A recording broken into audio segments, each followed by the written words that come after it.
Sergio Trixio, gerente general de Rubix, gracias por estar aquí, bienvenido, buenas noches. Buenas noches, muchas gracias. Gustavo Lago, a quien veíamos recién en nuestra nota, académico del Departamento de Ingeniería y Minería de la UC, muchas gracias por estar aquí, bienvenido, buenas noches. Hola, buenas noches. Juan Carlos Guajardo, director ejecutivo de Plus Mining, director de CESCO, Centro de Estudios del Cobre y la Minería, bienvenido, gracias por estar aquí, buenas noches. Y Sergio Hernández, vicepresidente ejecutivo de Cochilco, de la Corporación Chilena del Cobre, gracias por estar aquí, bienvenido. Buenas noches.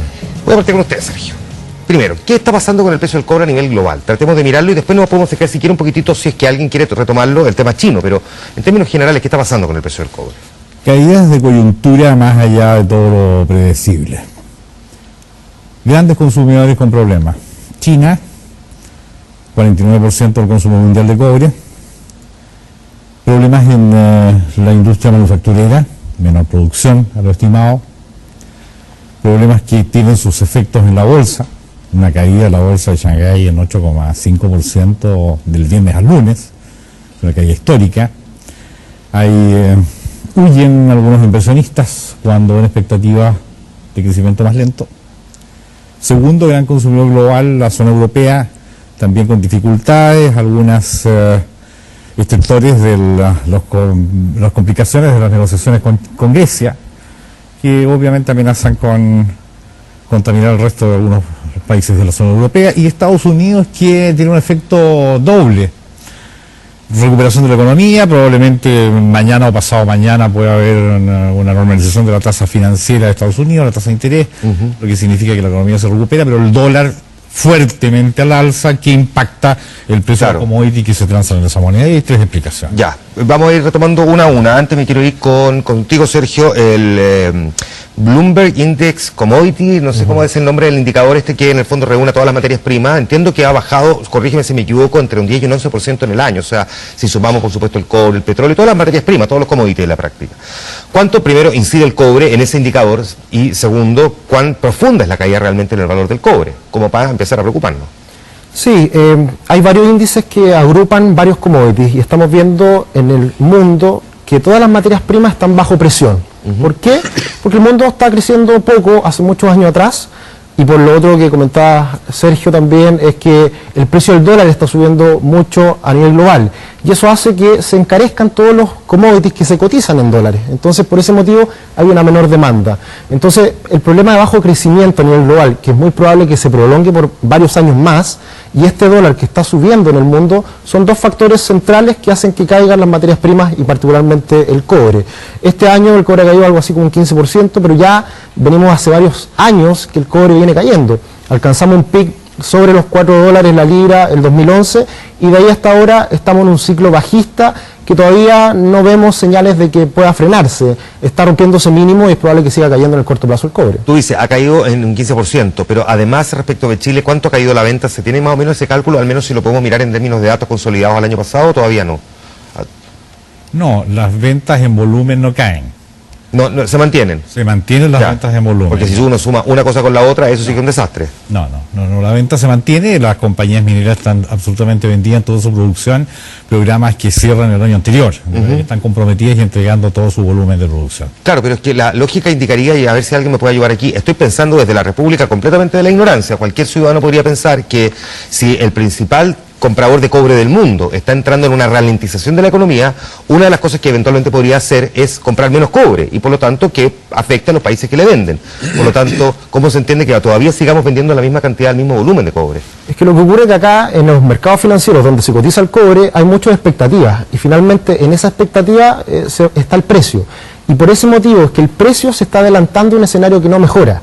Entonces no es que se venda menos cobre, sino que se espera una menor demanda, se espera un débil crecimiento a nivel global, y eso se traduce a menores precios de aquí en adelante.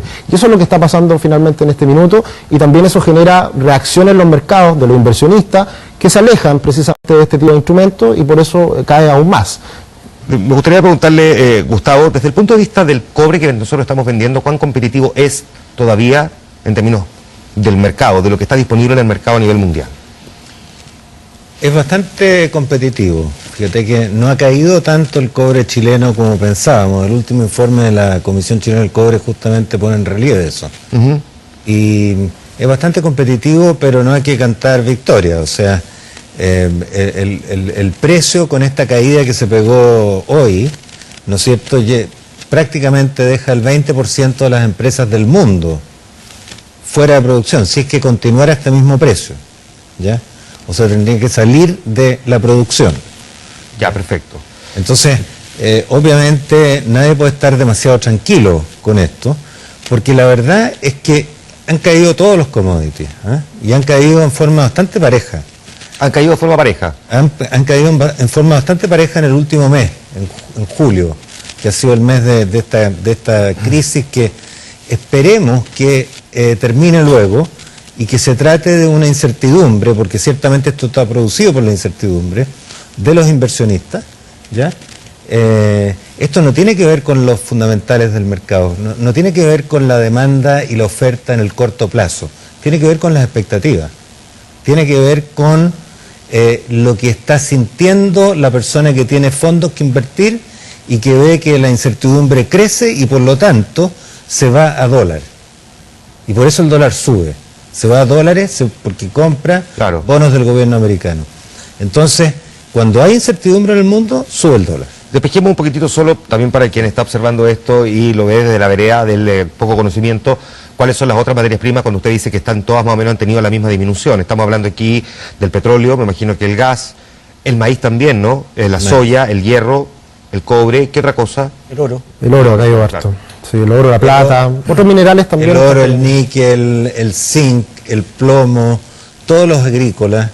Y todos en el último mes han tenido más o menos la misma disminución. Han tenido, o sea, es impresionante. Yo estaba mirando todos los commodities y han caído todos. Lo que significa que esto no es un problema de una sola industria. Ya, perfecto. Es un problema de todas las industrias de commodities. Lo que es más complejo todavía, me imagino, de enfrentar y de resolver, Juan Carlos. Porque cuando el problema es de todos, es como, es de todo, claro, nos podemos mancomunadamente tratar de hacer un esfuerzo, pero cuando el problema es de todos, uno dice, si el problema es puntual de una determinada industria, uno ve cómo hace los movimientos para poder darle, digamos, mayor dinamismo, pero no es esta la realidad. No, efectivamente, hay un contexto general de turbulencias en este minuto, ya se ha explicado, el tema chino yo creo que es importante profundizar, es lo que vamos a hacer a continuación. A eso se agrega la expectativa del aumento de las tasas de interés en Estados Unidos. Yo creo que ese es un elemento que ha generado mucha turbulencia financiera, impactando precisamente al dólar, que tiene un efecto sobre todas las materias primas. Ahora, perdón que te interrumpa ahí, pero sí, es que esta mañana leía en algunos de los diarios económicos, digo, online, el Financial Times o alguno, que decía que no necesariamente es la explicación del por qué cayó la bolsa, porque el volumen, digamos, del negocio propiamente tal está en manos de pequeños inversionistas chinos, el 85%, y no necesariamente son ellos los que hacen estas lecturas de estamos proyectando lo que va a ocurrir esta semana con la tasa de interés en Estados Unidos, o los nuevos datos respecto de la ralentización de la economía en China. Pueden ser montones de otros factores también que eventualmente lo hayan provocado. Sí, por eso yo te mencionaba varios factores. El primero, efectivamente, creo que la situación de China es muy importante, ¿eh?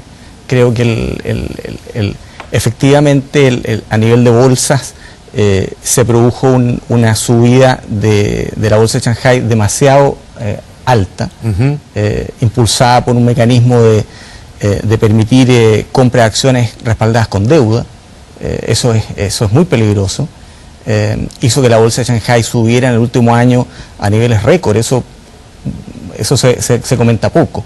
Lo que estamos viendo ahora es tal vez una corrección muy importante de una situación que se escapó de toda lógica, ¿no? Y en esa turbulencia, en ese descenso que estamos viendo en la bolsa, se produce un nerviosismo muy generalizado, porque hay indicadores de la economía china que no son tan buenos como parecían, ¿no?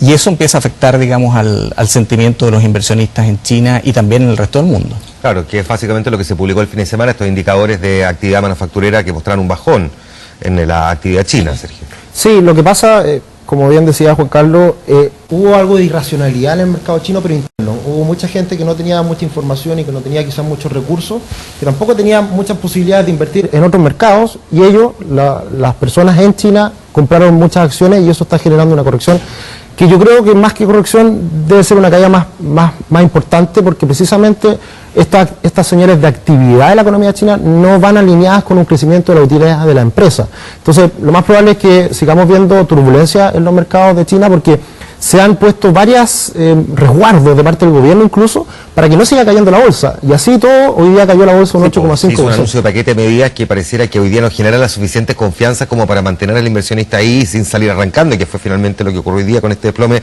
del 8,5%. Sergio, vamos ahora a la realidad chilena. Miremos primero hasta donde es posible, si es que esto se prolonga en el tiempo, ¿cuánto puede afectar a nuestro cobre y por lo tanto a nuestra economía? Bueno, no creemos que se prolongue en el tiempo el precio de hoy, ni el precio de los últimos días, porque son coyunturas. Nosotros pronosticamos en Cochilco un precio promedio para el año 2.77. Esta hoy está 2.66, 2.67, no estamos tan lejos. 2.77 lo proyectan hoy, pero lo mismo que proyectaron el año pasado, o sea, a fines del año el año pasado proyectamos 3 para este año, después bajamos 2.85, y las coyunturas nos están haciendo pronosticar precios menores. ¿Y ustedes lo revisan cada cuánto tiempo? Cada 3 meses. Cada 3 meses, o sea, trimestralmente damos el anuncio de lo que proyectamos para el año y para el próximo año también. o sea, todavía nos queda... Nosotros creemos que se va a recuperar. Otra esto, revisión. Se va a recuperar porque son coyunturas, las coyunturas además no afectan tanto a las compañías mineras grandes que hacen proyecciones de largo plazo, tienen espalda financiera, pueden solucionar sus problemas de caja por menores ingresos. A veces tienen contratos de largo plazo a precios prefijados, un porcentaje determinado. Afecta a la mediana, afecta a la pequeña minería, pero gracias a que NAMI les da un precio de sustentación a ambas, uno crédito individual a las medianas, otro crédito sectorial a las pequeñas, se pueden sostener relativamente en buen nivel. ¿Cuál es el impacto que puede tener Gustavo para Codelco, en cambio? Para Codelco el impacto, si se mantiene este precio, es brutal, igual que para el resto de las mineras chilenas, porque se pierden 30 centavos, y por cada centavo, las utilidades antes de impuestos de las mineras es de 130 millones de dólares, ¿no es cierto? 120 millones de dólares, y por lo tanto el gobierno deja percibir por cada centavo cerca de 50 millones de dólares. Y eso es... ¿Cuánto me dijiste? ¿150? 120 por ahí. 120. 120, ya. sí. Por lo tanto el impacto es brutal. Una caída de 30 centavos es brutal, el impacto fiscal y el impacto para las compañías también. Porque hay que entender que los... Perdona, es que estoy un poquito lento porque comienzo de semana. Tú dices 120, 130 por cada centavo menos antes de impuestos. Antes de impuestos. ¿Cuánto deja de percibir el Estado producto de esa menor ganancia de una empresa? 40, 50 millones de dólares. 40 o 50 millones de dólares. Sí. Perfecto. Es que un dato que voy a anotar, pero no quiero que se me olvide. Claro, o sea, Después lo guardo en es mi realmente archivo importante personal. para el Estado, si tú tomas en cuenta todo lo que hay que hacer, y ya tenemos un déficit fiscal de este año cercano al 3%, pronosticado. Entonces, obviamente, una caída del cobre afecta. Ahora, hay dos posibilidades, en mi opinión, respecto a lo que está pasando en China, en la bolsa china. Una es que haya realmente factores de fondo detrás, ¿no es cierto? Y eso es muy preocupante. Y la otra es que sea una corrección, como decía Juan Carlos y Sergio, ¿no es cierto? Y que también haya una dosis de especulación por parte de los grandes inversionistas. Entonces, yo me atengo a la segunda hipótesis y yo creo que efectivamente vamos a ver luego, el próximo mes, estamos viendo cerca del piso de lo que podría ser la caída de los commodities. ¿Crees tú que es el piso? Esa es la hipótesis mía. Yo creo que vamos, tal vez podemos ver un poco más de caída, pero no demasiado más. Y yo creo que esto no está obedeciendo a los factores fundamentales de la oferta y demanda a nivel mundial.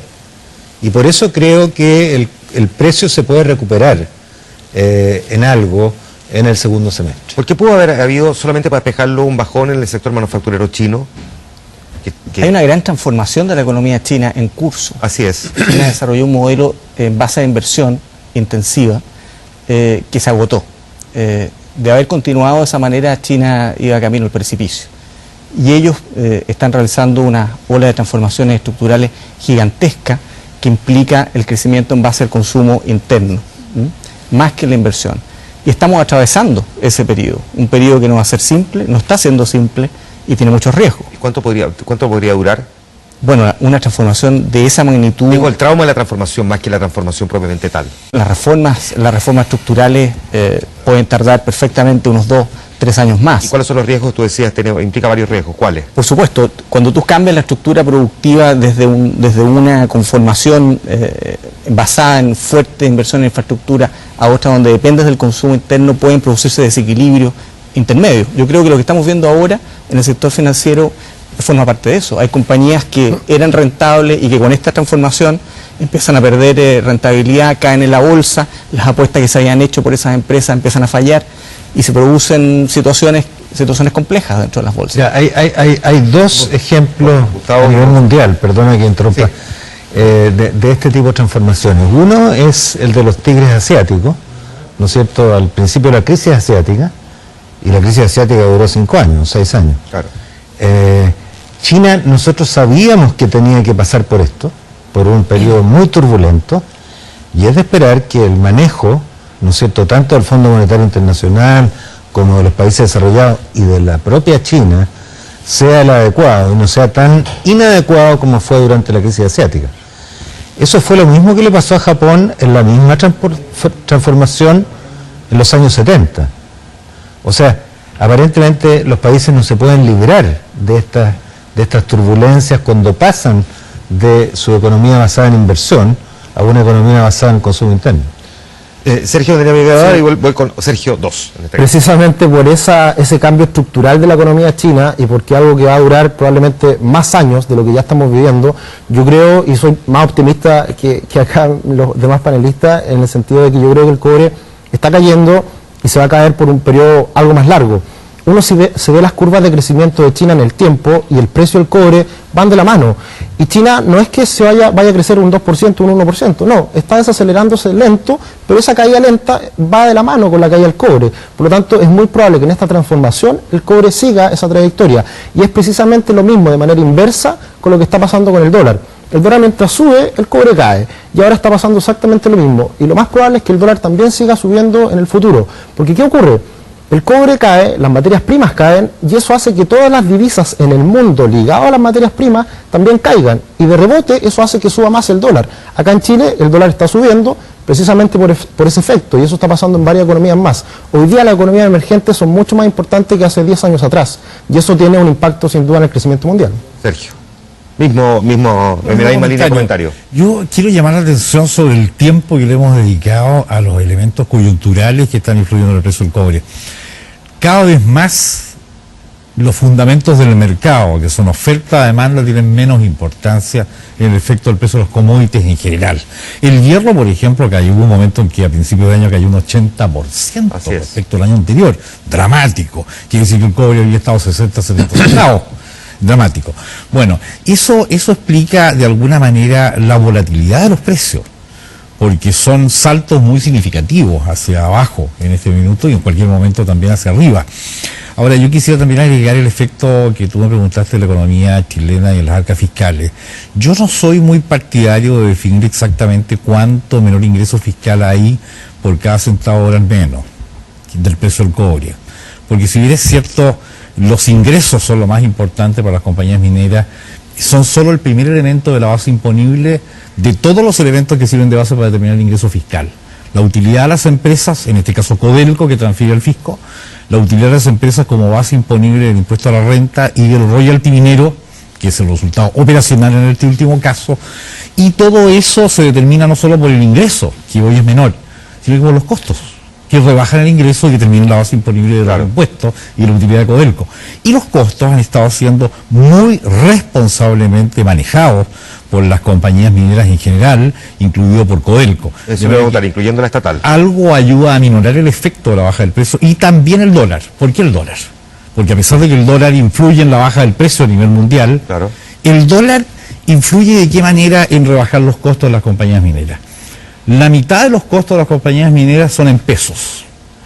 Como los balances los llevan en dólares, tú traspasas el costo de pesos a cantidad de dólares, es menos cantidad de dólares. Claro. Por lo tanto, el impacto en los costos por el solo variación de tipo de cambio al alza es significativamente menor en los costos y eso ayuda a paliar en parte el efecto del precio bajo. Y hay otra cosa de la que tampoco hemos hablado mucho, pero que en algún momento se mencionó como una de las explicaciones de hace ya, diría yo, 2 años, que empezaron a explicar este menor crecimiento económico también que vive en Chile, que tiene que ver con el fin del llamado ciclo virtuoso de las inversiones mineras.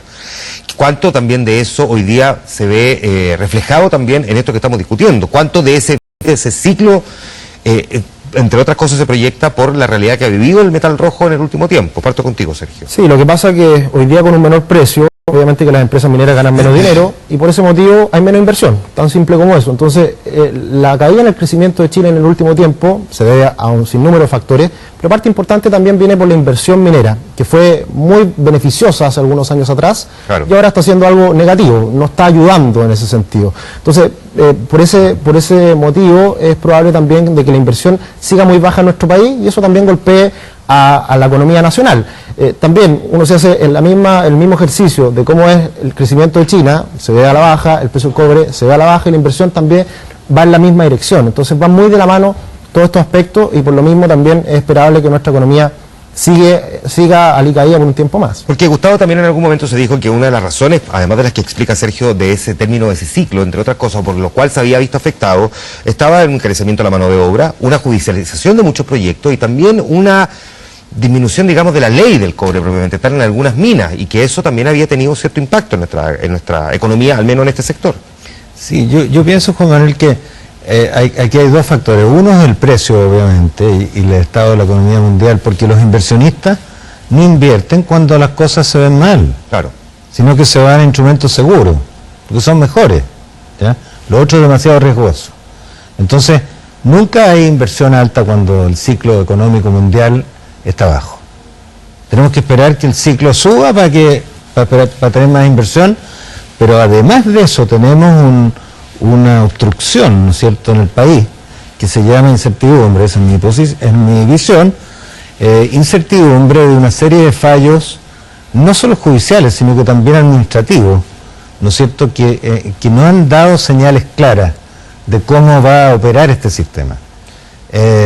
Y eso yo creo que es muy importante. O sea, incluso si el precio subiera el día de mañana a niveles interesantes, yo creo que habría varias inversiones que no se gatillarían justamente porque están estas dudas sobre qué dirección van a tomar, ¿no es cierto?, la justicia y las decisiones administrativas. Punto es. ¿Algo más que quisieran agregar? Porque tengo... por favor, Juan. Sí, efectivamente, en periodos de superciclo se genera exuberancia en muchos actores. Yo creo que lo que vimos en los últimos años, los últimos 5 años, la llegada incluso a actores que no eran tan mineros, digamos, que querían entrar a este negocio, y eso empujó una situación de alzas y de inflación en todos los aspectos. Yo creo que en materia de los proyectos de inversión también hubo algo de ese fenómeno.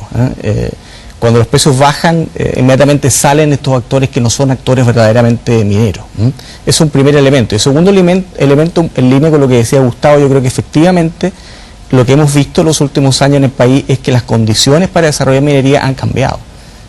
Hay una presión de las comunidades mineras, de las comunidades indígenas, una serie de elementos que generan exigencias mayores para desarrollar proyectos. Y eso yo creo que no hemos encontrado aún una forma de resolverlo que permita que tengamos condiciones idóneas para el desarrollo de proyectos mineros en el tiempo necesario.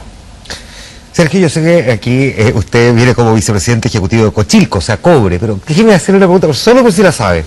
Hay toda una controversia también a nivel de latinoamericano respecto a lo que está haciendo China con la producción de su propio acero, que dicen que lo está vendiendo como un 6% más barato promedio que el acero a nivel mundial, porque lo producen sus fábricas estatales bajo condiciones de competencia desleal y sin criterios de mercado. Eso tiene un impacto, me imagino, también cuando estamos hablando de materias primas y de commodities en general, ¿no? No, sin duda. Lo que ocurre con el ejemplo que tú pones y en otras también áreas de la economía china, Claro. es que mientras el resto de los países, sobre todo Chile, que somos un alumno muy obediente a las reglas del mercado mundial, nos regimos por ciertos parámetros de mercado libre, de competencia libre, de respeto por ciertas reglas del juego, y no tenemos mucha planificación estratégica de lo que pasa en nuestra economía. Eso es verdad, yo creo que hace falta un poco también eso. China no se rige por esas normas, tiene un gobierno central que tiene muy claro su propósito, lo pueden hacer, son los grandes consumidores mundiales de todas las materias primas, y no solo las materias primas, de productos terminales también, por lo tanto están en condiciones privilegiadas para aplicar un modelo distinto. Y esa visión estratégica, ese manejo que tiene el Estado, reglas que en el mercado, los favorece enormemente y nos genera algunos respingos a nuestras economías. Ahí estamos. Sergio Trixio, muchas gracias por haber estado aquí. Gustavo Lagos, como siempre, un placer con sus explicaciones. Juan Carlos Guajardo, lo mismo. Muchas gracias. Sergio Hernández, muchas gracias por habernos acompañado. Temazo, va a quedar disponible este programa en algunos momentos más en nuestro portal 24horas.cl, material de consulta, además para entender muy bien lo que está haciendo en Chile, lo que pasa con el cobre. Nosotros nos vamos a ir a la